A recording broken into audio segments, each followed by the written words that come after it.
የልስን ስራ ስንሰራ ምን ያክል አሸዋና ምን ያክል ሲሚንቶ እንደሚወስድብን በምን ማወቅ እንችላለን? በቀላሉ ላሳያችሁ። ለምሳሌ ይሄ ግድግዳ ቁመቱ 3 ሜትር ወደ ጎን ደግሞ 10 ሜትር ቢሆን መጀመሪያ የምናደርገው የግድግዳውን ካሬ ማውጣት ነው። ያንን ለማግኘት 3 ሲባዛ በ10 እናደርገዋለን። 30 ካሬ ይመጣልናል። አሁን ለ30 ሜትር ስኩዌር ግድግዳ ምን ያክል ሲሚንቶና ምን ያክል አሸዋ ያስፈልጋል የሚለውን እንሰራለን።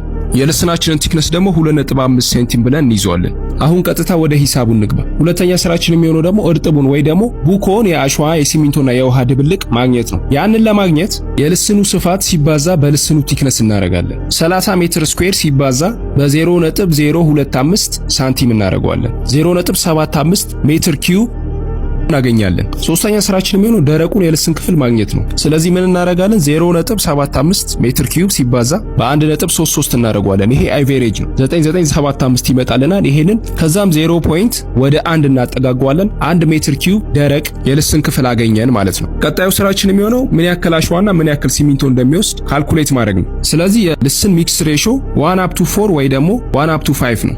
1:4 ሲሆን በጣም ጠንካራ የሆነ ልስን እናገኛለን። ያ ማለት አንድ ከረጢት ሲሚንቶን በ4 ሳጥን አሸዋ ማብካት ማለት ነው። ስለዚህ 1 ሲደመር 4 5 ነው። 5 ሲካፈል ለ1 እናደርገዋለን። ከዛም 0.20 ሜትር ኪዩብ ይመጣልናል። ስለዚህ 1 ሜትር ኪዩብ ሲሚንቶ ወደ ኪሎ ሲቀየር 1440 ኬጂ ወይ ደግሞ 1400 ኪሎ ግራም የመጣልን ሜትር ኪዩብ ሲባዛ በዴንሲቲው ነው የምናደርገው። 288 ኪሎ ግራም ሲሚንቶ ይመጣልናል። ያንን ወደ ባግ ለመቀየር 288 ሲካፈል ለ50 እናደርጋለን። 6 ከረጢት ይመጣልናል። ስለዚህ ለ30 ካሬ የልስን ስራ 6 ከረጢት ሲሚንቶ ያስፈልገናል ማለት ነው።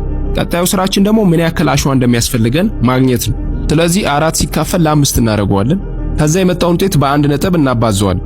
0.80 ሜትር ኪዩብ ይመጣልናል። ያ ማለት ለ30 ካሬ ግድግዳ 0.80 ወይ ደግሞ 0.8 ሜትር ኪዩብ አሸዋ ያስፈልጋል ማለት ነው። ላይን ሆም ፊኒሺንጎችን ማንኛውንም የፊኒሺንግ ስራ በተመጣጣኝ ዋጋና በጥራት እንሰራለን። እናመሰግናለን።